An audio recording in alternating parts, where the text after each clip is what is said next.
Drage gledalke, dragi gledalci, lepo pozdravljeni tukaj v knjigarni FF oziroma knjigarni Filozofske fakultete v okviru cikla serij predstavitev knjig z imenom Besedne postaje. Z vami sva Peter Mikša in moja gostja Marija Mojca Peternelj, ki je tudi glavni razlog tega našega današnjega srečanja. Zakaj? Ker je Marija Mojca, ampak mi jo kličemo Mojca, v zadnjih 4 letih za znanstveno založbo Filozofske fakultete oziroma založbo univerze izdala neke vrste triptih, serijo 3 knjig s tako imenovano planinsko tematiko oziroma tematiko planinske zgodovine. Govorim o sledečih delih. O knjigi, torej najstarejši knjige za gorohodce, prvi planinski vodniki na Slovenskem, ki je bila izdana leta 2020, pa potem naslednji z naslovom Ljubiteljem Kranjskih Alp, Kranjska podružnica Nemškega in Avstrijskega planinskega društva, ki je bila izdana lansko leto, torej leto 2023, in čisto sveži, ki nas je spodbudila za to srečanje, ki se glasi V višine in globine nadaljevanje zgodbe o podružnicah, torej Nemškega in Avstrijskega planinskega društva na Slovenskem. Preden pa gremo na vsebinsko predstavitev, sem dolžan seveda na kratko predstaviti našo gostjo. Mojca Peternelj je lektorica za nemški jezik na Filozofski fakulteti v Ljubljani. Nemščino poučuje na našem oddelku, torej na oddelku za zgodovino, kjer je že uspešno zagovarjala magistrsko delo in leta 2005 še doktorsko disertacijo z naslovom Nemški časopisi na Slovenskem v revolucionarnem letu 1848. Pred nami imamo torej doktor Mojco Peternelj. Od leta 2012 je docentka za področje slovenske in obče zgodovine 19. stoletja. Pri znanstvenem delu se je na začetku posvečala predvsem časopisom 19. stoletja, pri pedagoškem delu pa poleg modernega jezika nemščine tudi tiskani in pisani gotici. Glede na njen opus zadnjih let pa lahko v bistvu brez kančka dvoma dodamo še, da se je njen raziskovalni fokus posvetil novi temi, to je preučevanju zgodovine planinstva na Slovenskem, kjer je zelo dobro združila znanje nemškega jezika in zgodovino ter se posvetila preučevanju nemškega vpliva na razvoj gorskega turizma, posledično planinstva, v današnjih slovenskih Alpah preko nemških planinskih društev oziroma planinskih organizacij. Tako. In sledijo vprašanja, kjer bo Mojca povedala v bistvu, kako je zadeva potekala, ampak prvo vprašanje sledi in je naslednja. Mojca je z naravo, predvsem z vzpetim svetom, močno povezana tudi osebno. Kot velika ljubiteljica oziroma oseba, ki se tam pogosto in rado udejstvuje, torej vemo, da hodiš v gore, da zelo rada tečeš na smučeh po zimi in tako naprej, kar pa izvira tudi iz dejstva, da je tvoj domači kraj pod gorami, torej nad tvojo vasjo se celo v bistvu dviga najvišji vrh slovenski, torej govorimo o Triglavu. Drži? Drži. Pa če te smem malce popraviti, ne ravno nad mojo vasjo, ampak nasproti moje vasi. Gledaš ga tako, ja. Tako iz moje dnevne sobe gledam Triglav. Moja domača vas je Dovje, to se absolutno ne sme zamenjati z mojo strano, to je, da ne rečem vojna. Nenazadnje je bil tudi moj pokojni oče, je bil član mojstranških veveric, to se pravi, je bil gorski reševalec nekaj časa. In to je nekako ostalo v krvi, sicer potem kot najstniška leta seveda so malo drugače bila preživeta, ampak zdaj pa že kar desetletja se zelo rada gibam po vzpetem svetu, mogoče razlaga vzpeti svet, to se pravi oznaka nasprotno od ravninskega sveta. in brez tega si pravzaprav ne znam predstavljati mojega življenja. Tako. Ja, in sledeče vprašanje, mogoče da malo bolj specificiramo. Torej, omenil sem že tvojo bibliografijo, predvsem začetno, ne, torej tole navdušenje ali pa fokus nad časopisjem in tako naprej. Torej, iz bibliografije je videti, da si na začetku torej, se ukvarjala predvsem s tem, torej, da se nisi ukvarjala toliko z zgodovino planinstva, da ta tema središči okrog tvojega zanimanja šele zadnja leta. Torej, kdaj je prišel ta preskok, kdaj si v bistvu ugotovila, da te to zanima v tolikšni meri, da mogoče lahko iz tega tudi kaj bolj konkretnega napišeš, glede na to, da se gibaš v teh krogih, ker konec koncev je tudi potrebno kdaj kaj napisati, ko lovimo takšne in drugačne točke in da v bistvu združiš na nek način hobi, ljubiteljstvo, tisto, kar ti je všeč, z v bistvu nekimi resnimi zadevami. Ja, ko smo hodili po Alpah, smo se večkrat srečevali tudi s tiskanimi planinskimi vodniki. No in ker je moja ljubezen bila zmeraj na strani zgodovine, sem potem začela brskati po starih planinskih vodnikih, tiskanih vodnikih in so se mi zdeli izredno zanimivi, kako so avtorji teh vodnikov, bom rekla, zapisovali in opisovali ljudi, tamkajšnje ljudi, nasploh hribe, kako so svetovali bralcem oziroma takratnim gorohodcem oziroma po turi imenovanim turistom v tistem času. Torej, kaj je potrebno imeti oblečeno, obuto, da v gore hodijo samo tisti, ki gore poznajo oziroma z vodnikom in tako naprej. To so zelo stare, pravzaprav že to so zelo stari nasveti, s tem v zvezi. Ja, no in predvsem se je pa iz teh starih tiskanih planinskih vodnikov javila ta prepričljivost. In to samo zaradi tega, ker so bili sami tako navdušeni gorohodci. Ja, in potem je tako počasi nastala knjiga.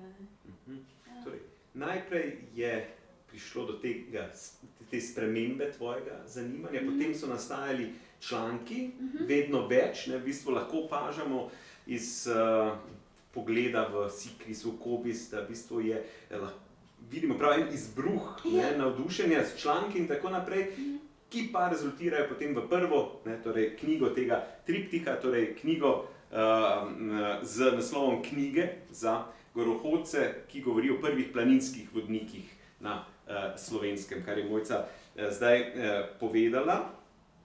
Potem pa je bila manjša pavzica do lanskega leta v smislu izdajanja knjig, ampak ti si veliko publicirala v tem času in nastala je knjiga z naslovom Ljubiteljem Kranjskih Alp, ki pa govori, v bistvu gre malo širše oziroma se usmeri v eno malenkost drugo temo kot o nekih vodnikih in sicer govori o kranjski podružnici nemškega oziroma nemško-avstrijskega planinskega društva, ki je delovalo na področju današnje Slovenije. Torej, nemško in avstrijsko planinsko društvo, tisti, ki se ukvarjamo z zgodovino in nasplošni navdušenci nad gorami, vejo, da je v bistvu to društvo pustilo en močan pečat in široke sledi v slovenskem prostoru. Govorimo seveda o planinskih kočah, ki so jih zgradili, o v bistvu planinskih poteh, ki so jih markirali, da so seveda prišli do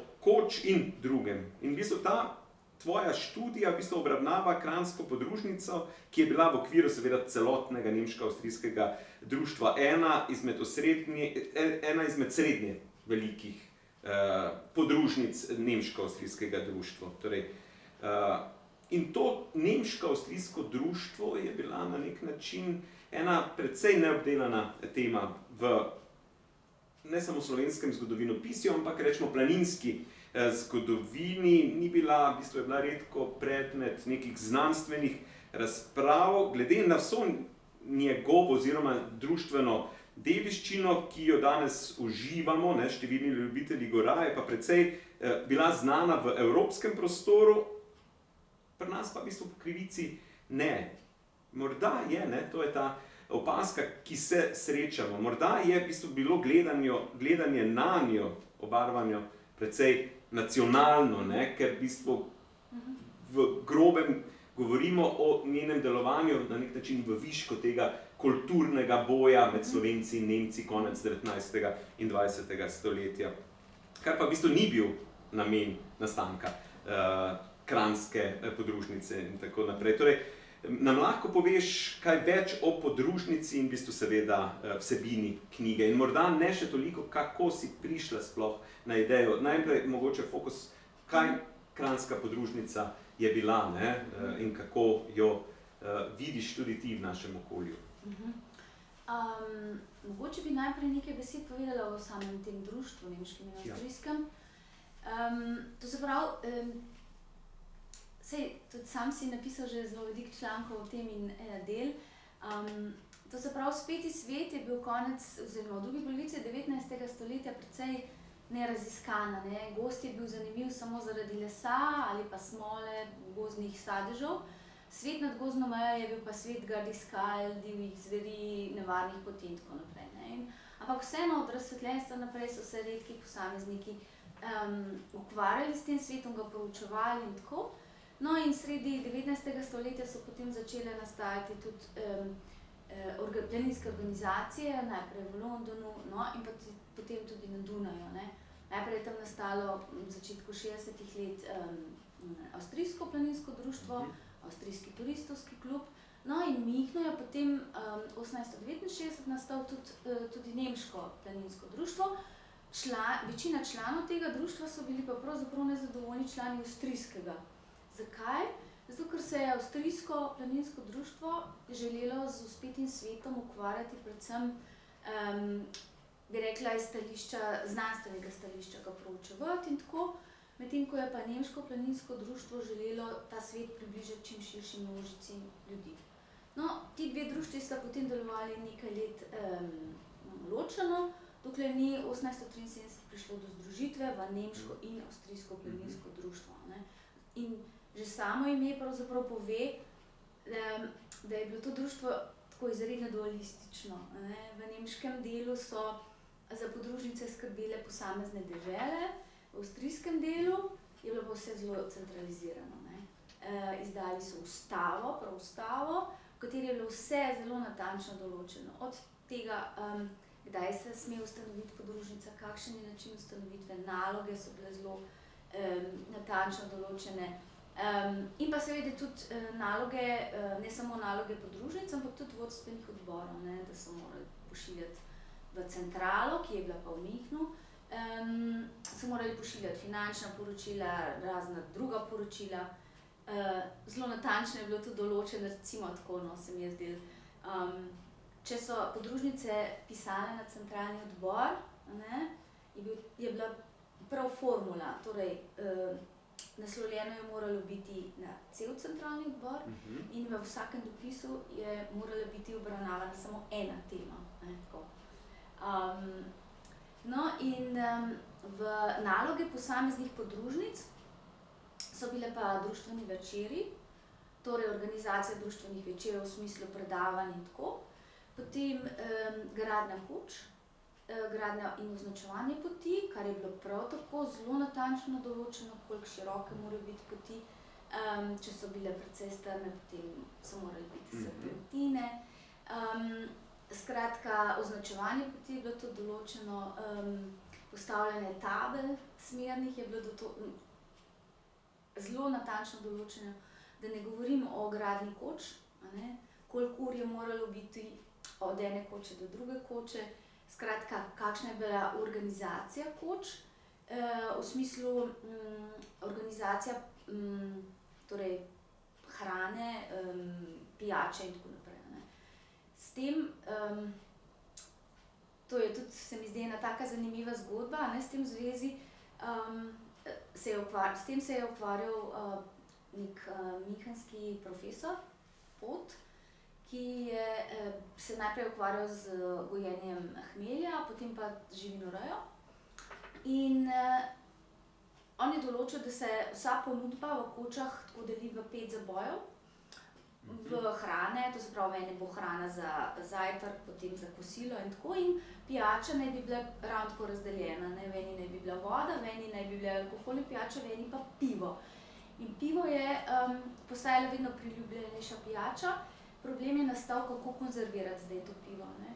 In v sodih pivo ne zdrži dolgo, steklenice bi podražile transport in ceno in tako. No, in se je ta profesor navduševal nad točilnim aparatom ljubljanskega kovaškega mojstra Albina Ahčina. Ne?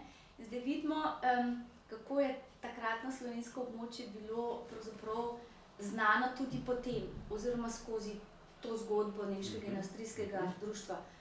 Namreč Nemško in Avstrijsko društvo je izdajalo 2 publikaciji zelo redno, to je bil časopis in pa nekako uradni list. In v tem uradnem listu, ki so ga mimogrede dobivali vsi člani društva in glede na to, da so bile podružnice zelo na široko, tudi onkraj današnjih skupnih evropskih meja, to pomeni, da so brali o tem območju številni bralci. Ja, in je bil ta svet precej bolj znan, kot se nam mogoče zdi. Ne? Kolikšna je bila številka teh podružnic vseh nemško-avstrijskih?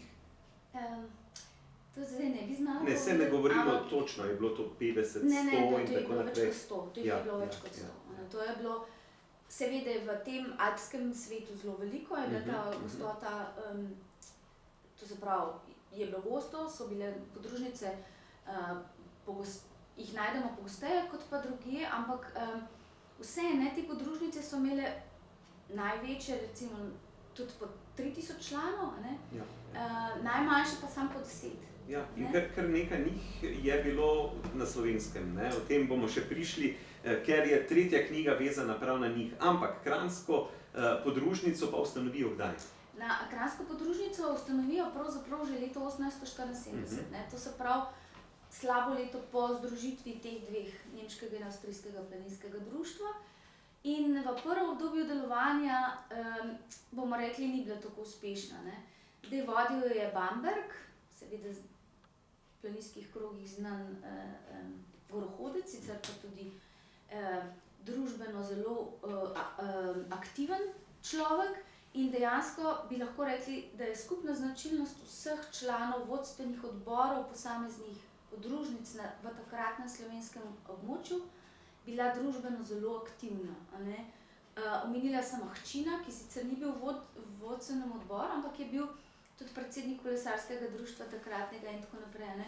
Tako da vsi člani, lahko rečem, ali pa večina teh članov je bila res tudi aktivna in so bili hkrati včlanjeni v druga takratna društva. Ne? Drugo obdobje delovanja kranjske podružnice je pa potem od 1881 dalje, ko postane njen predsednik Dežman, znan človek v zgodovinskih krogih, in je tudi dejansko vtisnil pečat delovanja te podružnice. On je organiziral številne predavalne večere, kjer se je omejil predvsem na Kranjsko. Po njegovi smrti so se pa potem ti predavalni večeri razširili tudi tematsko izven Kranjske. Seveda je podružnica takoj začela tudi z gradnjo koč, z gradnjo poti in markiranjem poti. Skratka so se zelo držali ciljev tega. In dejansko, tako kot si omenil, torej cilj tega nemškega in avstrijskega društva je bila, na začetku bi lahko rekla, pa nekako je čutiti do prve svetovne vojne iz teh virov, alpska stvar. Ne pa nacionalno, seveda ne, v času družbeno-političnega razvoja se je potem društvo moralo postaviti na eno stran, ker gorohodci enostavno teh skrbi ali pa teh nasproti ali ustrenj iz dolin niso mogli pustiti na vznožju gora in se je to selilo počasi. Ker je zaneslo gor, ampak v bistvu so bili člani množično tudi Slovenci, seveda, sploh v prvem delu, ko govorimo o prvem in drugem delu. Bamberg je, še danes imamo na nek način zapuščino, ne zapisano zapuščino, ker v bistvu ena pot na Triglav še danes tako med planinci se imenuje Bambergova, ne? Čeprav je to uradno čez Plemenice, ne? Torej iz Luknje gor, tako mimo grede. Medtem ko je pa Dežman, ne, Karel oziroma prej Dragutin, ne, ena bolj taka negativna osebnost v neki slovenski današnji percepciji, predvsem zaradi tega odpadništva od slovenstva, ne, torej bil je prvo pesnik celo, ne, in tako naprej, potem pa resen, ne, izraz star, tistega časa je Škutar, ne, ko postane Dragutin Karel, ne, pa ne več Dežman, ampak DSCHM, ne, in Kranjska podružnica je v bistvu glih najbolj znana na nek način v percepciji planinstva danes, zato ker je v bistvu delovala okrog Triglavskega pogorja, ne, in tam potem pride do tega boja, ne, Aljaž, Triglav, Krederca, Aljažev stolp in tako naprej, ne. Kako pa si prišla do materiala, ker v bistvu knjiga je obilna, ponuja v bistvu čisto novo, ne samo videnje, ampak v bistvu tudi arhivsko gradivo, ne. Kako se je to arhivsko gradivo znašlo pri tebi? Ja, mislim, da je bilo to, zdaj že to toliko let tega, ampak mislim, da je prišlo v sodelovanju z gospodom Škodičem. Nekako smo se dopisovali z arhivom v Innsbrucku. In potem mi je tamkajšnji zgodovinar, gospod Hrajnar, zelo prijazen človek, mi je poslal celotni popis gradiva za Kranjsko podružnico in tega gradiva je bilo zelo veliko, ne. Ko sem začela to prebirati, a ne, so se kar svetovi odpirali, ne, tako. In nekako se je dalo razbrati, da tega še nihče ni obdelal, a ne. Zakaj? Ne, to je tudi ena svoja zgodba, bom rekla kar precej pretresljiva, no, ko človek bere te zapise. Namreč to nemško in avstrijsko planinsko društvo je bilo s koncem Prve svetovne vojne prepovedano, a ne. Prenehalo, bom rekla tako, že z začetkom Prve svetovne vojne se je delovanje povsem razumljivo, a ne, nekako zmanjšalo, ampak po Prvi svetovni vojni je bilo pa z zakonom, z odlokom prepovedano. Pri nas seveda, v Novi Kraljevini, SHS, ne, so tuje društva zaključila svoje, ne. Tako, nova politična stvarnost je prinesla potem tudi nove razmere, no.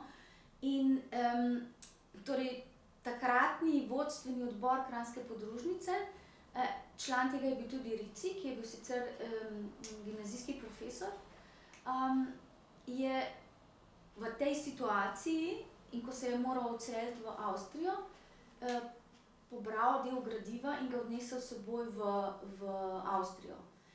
Tam ga je imel doma pri sebi očitno in po nekaj letih ga je poslal v Innsbruški arhiv, ne, in tako imamo vsaj deloma ohranjeno to gradivo, ne. Je pa res, Kranjska podružnica je imela tudi svojo knjižnico. Dolgoletni član in pa blagajnik Kranjske podružnice je bil Rudolf Kirbiš, ki je imel tudi kavarno tukaj na Kongresnem trgu. In v njegovi stavbi, hiši, je bila tudi sejna soba vodstvenega odbora, ne, in knjižnica. In po popisu te knjižnice je bilo razbrati, v njej je bilo zelo veliko seveda planinske literature in tudi literature nasploh povezane z pisatelji ali pa avtorji tega žanra, no. Zdaj, kje to je, a ne, se ne ve. Kam so te knjige odšle, se ne ve. Za opisne knjige v posameznih kočah vemo, da so, to je pač tudi iz virov razbrati, so jih pošiljali v München, a ne. Kaj se je pa zgodilo s to knjižnico, pa pravzaprav ne vemo, ne. Tako da, ja, in zapisi tega Ricija, ne, so, bom rekla, zelo pretresljivi, kaj so doživljali v tem obdobju, a ne.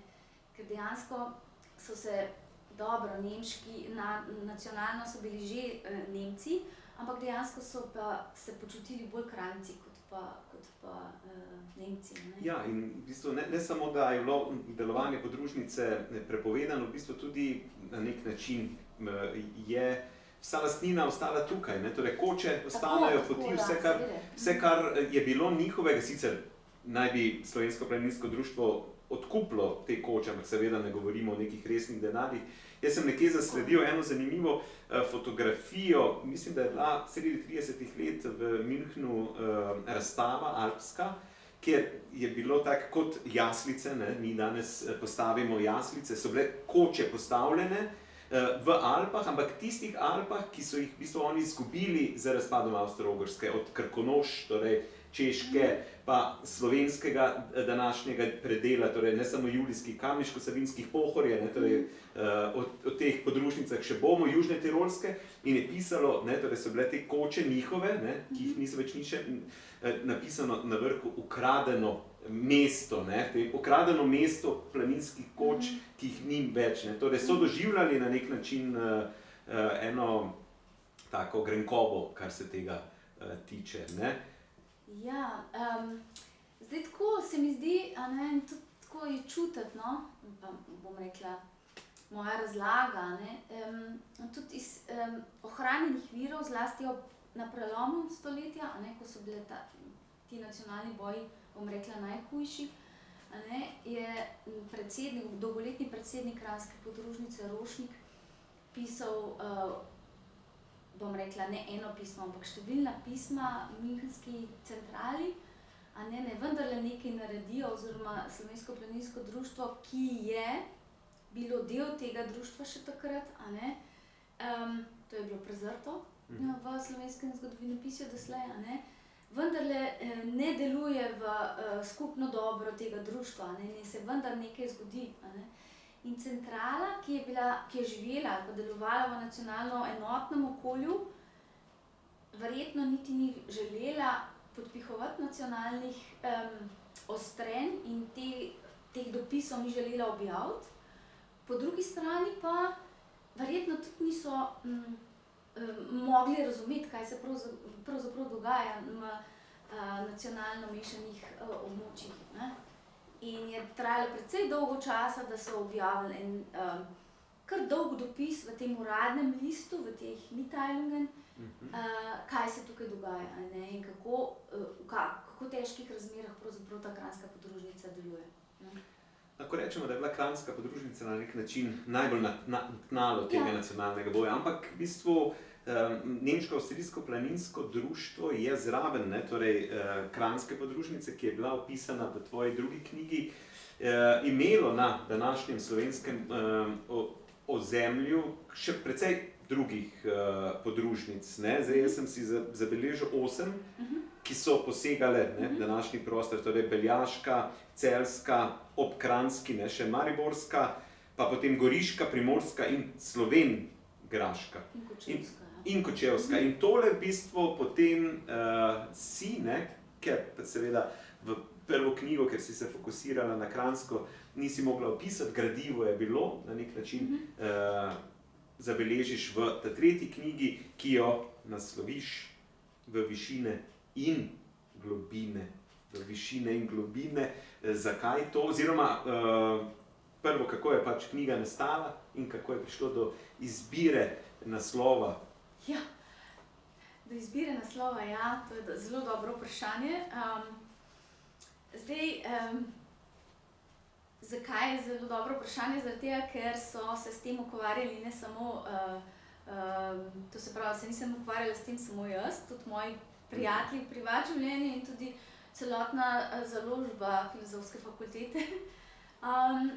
Problem oziroma kako nasloviti oziroma zakaj tak naslov, je nastal zaradi Primorske podružnice pravzaprav. Primorska podružnica sedežem v Trstu, a ne, zdaj Trst, svetovljansko mesto, pristanišče, tudi večnacionalno, seveda vplivi, torej italijanski, nemški, slovenski, a ne, slovanski. In bistvo delovanja Primorske podružnice je bilo v odkrivanju Škocjanskih jam. In zdaj, če vemo, da so Škocjanske jame danes v UNESCO-vi dediščini, a ne, tudi po zaslugi delovanja nemškega in avstrijskega društva pri nas na Slovenskem, ni naslov mogel zaobjemati samo uspeti svet, ampak tudi še drug svet, ne.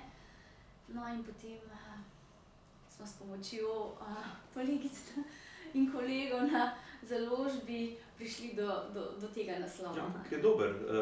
Tako v kontekstu razložen je čisto razumljiv in mimogrede, zdaj sem se spomnil, da ko sem bil v Škocjanskih jamah, nedolgo nazaj, sem na izhodu, ne vem, če vam je to poznano, na izhodu, ko se pride ven, je v bistvu za eno skalo še tabla podružnice, torej še ohranjena tabla nekje noter v enem kamnu, kjer piše torej podružnica Küstenland je to, ne, tako, vem, da pač imam nekaj slikano in to sem zdaj tako, seveda, ne, ker so raziskovali Škocjanske jame. Te raziskave so bile zelo temeljite, no, tako, in številni članki, pa to ne kratki, ampak precej obsežni članki so bili objavljeni v tem uradnem listu, ne. In spet vem, je to dokaz, ne, da je bilo to območje precej bolj poznano, kot si morda bi mislimo. Kako pa je z delovanjem na splošno teh ostalih društev, torej že po knjigi sodeč, lahko rečemo, da je Kranjska absolutno bila najbolj dejavna, že torej po debelini knjige, ki je primerljiva z debelino opisa vseh ostalih podružnic, katere lahko rečemo, da so bile še tiste bolj dejavne ali pa bolj vidne na Slovenskem. Lahko vse umestimo ali pač vsaka z nekim svojim, ali ne vem, mogoče Mariborska, ker je Maribor bil vseeno v tistem času taki bolj močni nemški, pa Pohorje v ozadju in tako naprej. Zdaj tako, Slovenjegraška in Kočevska sta delovali zelo kratek čas in sta bili izmed teh podružnic, torej v takratnem slovenskem območju, najmanjši. In praktično nista imeli toliko vpliva, sta pa vseeno kazali enake znake kot ostale podružnice, to se pravi nemške, ukvarjali so se z društvenimi večeri in tako naprej, ne. Vsekakor je bila zelo pomembna ta primorska podružnica, ne. Saj vemo, Kugi je bil recimo tudi nekaj let v vodstvenem odboru, ne.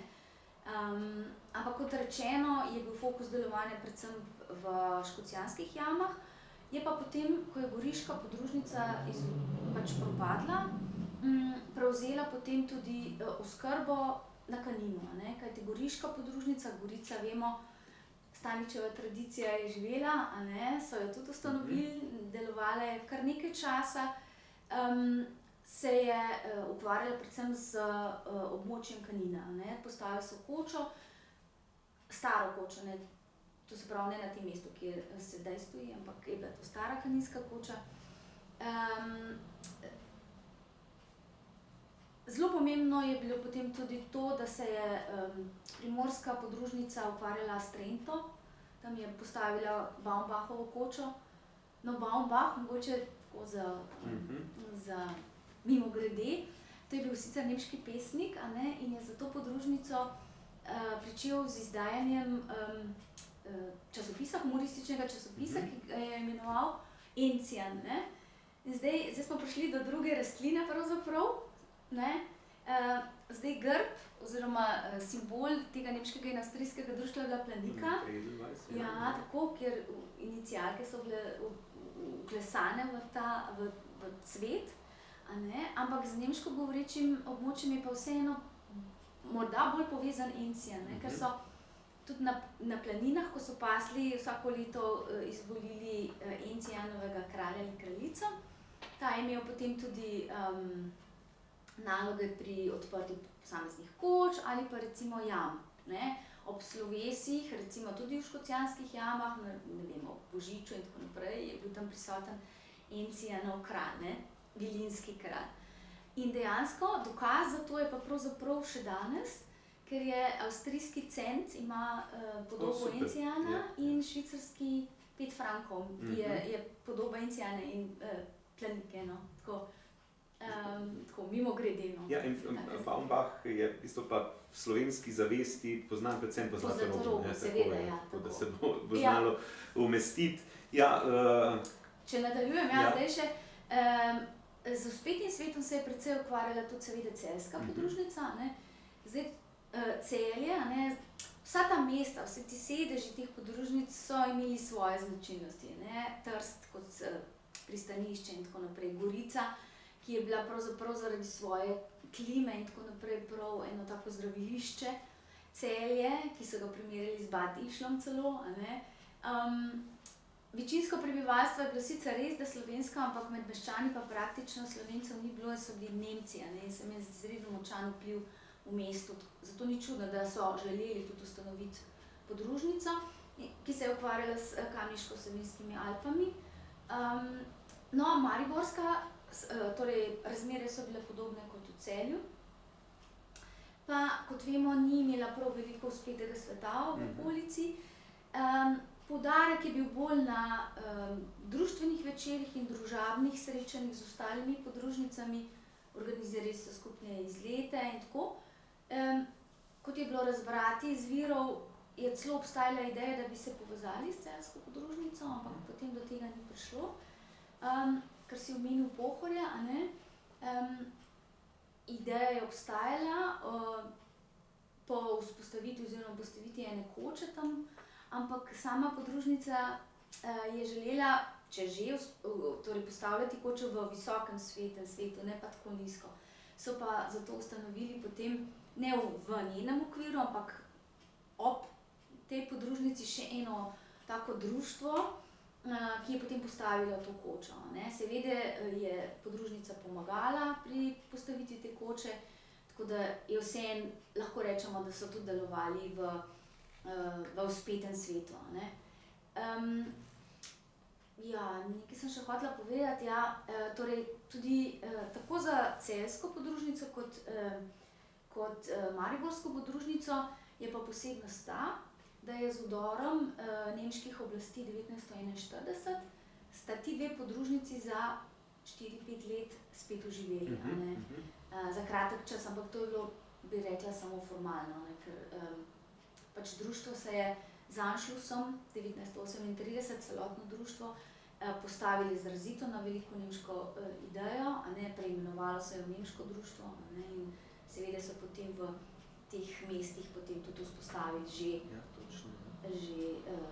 pač pretekle podružnice. Ja, seveda pa delo ni moglo zacveteti med vojno, ker pač je prišlo do upora, koče so bile požgane marsikatere, ne, in tako naprej. Ja, res je. Veliko delo je bilo narejeno s tem tvojim pregledom. Če že rečemo, da je v bistvu to čisto nekaj novega, pregled, torej, ko govorimo o pregledu vodnikov, je vsekakor v bistvu prikaz delovanja nemško-avstrijskega planinskega društva pri nas, kranjske sekcije in ostalih sekcij, vsekakor pokriva eno veliko belo liso v enem slovenskem zgodovinopisju. Zdaj, kot zgodovinar, ko vem, ko pač naletiš na kakšen arhiv, ne, se ti v bistvu ob branju samo porajajo zadeve, to je za članek, ono bi bilo treba, ne. Je še kaj, kar se ti zdi, da nisi še napisala, torej kaj lahko pričakujemo v prihodnje iz te tematike, ali se ti zdi, da je zadeva sedaj tukaj se izpela? Kaj pravi gradivo in ti? Ja, gradiva je še ogromno, ne. Gradiva je ogromno, na koncu obeh knjig so tudi priloge pač s tem gradivom, to sem nekako prevedla. In zgodb je prav tako še ogromno, ne. Če samo na kratko navržem, a ne, že v tistem času se je društvo ukvarjalo, ali pa so se društva ukvarjala z varovanjem okolja, a ne. Potem je tukaj varovanje živali, potem meteorologija, to je bila ena izmed nalog tega društva, Albin Belar je bil grozno znan. Ja, na nek način je prav to ga potem, lahko rečemo v narekovaju, koštalo ene večje slave ali pa večjega ugleda na Slovenskem, ker je pač v nepravem času na nek način zgodovini, ne, sodeloval z nemškim društvom. On je bil izredno znan širom, bom rekla, evropskega prostora. In pa seveda časopisi. V knjigi je pač veliko stvari povzetih po lokalnih časopisih, a ne, časopisi so res ena, bom rekla, en tak zelo hvaležen vir za zgodovinarje, a ne, iz katerega izvemo marsikaj. In prav s temi časopisi nam ponujajo pravzaprav dvoje. Iz njih dobivamo informacije, kje vse so te zgodbe oziroma zapise o tem društvu brali. A ne? Časopisna paleta je precej široka in sega daleč proti severu, od Leipziga do Dunaja, seveda, torej Prage, Zagreba, avstrijskih časopisov, a ne? Kar nam pove pravzaprav dvoje. Ne? Prvič, do kam je vse to segalo, a ne? Drugič, da so se s temi novicami posredno širile tudi, bom rekla zdaj, reklame za to območje, a ne? In tretjič je to dokaz, da takratno slovensko območje ni bilo neko zakotje na robu monarhije, ampak je bilo vedenje v tem prostoru precej bolj široko. Ne? Ja, to bi bilo treba še obdelati. Veliko, torej še lahko pričakujemo s tvoje strani, kar nas seveda veseli. Kaj ne rečem za en tak zaključek, draga Mojca, hvala za v bistvu to odstiranje ene take neznanih poglavij slovenske, tudi slovenske zgodovine, belih list, kot sem že omenil, na nek način tudi malo ne prezrtih, ampak zamolčanih obdobij, predvsem v smislu tega nesodelovanja med Slovenskim planinskim društvom in nemškimi planinskimi društvi, kar je lepo napisano naprej in v bistvu uspešno in dobro delo še naprej. Ne vam, drage gledalke, dragi gledalci, pa hvala za pozornost in se vidimo.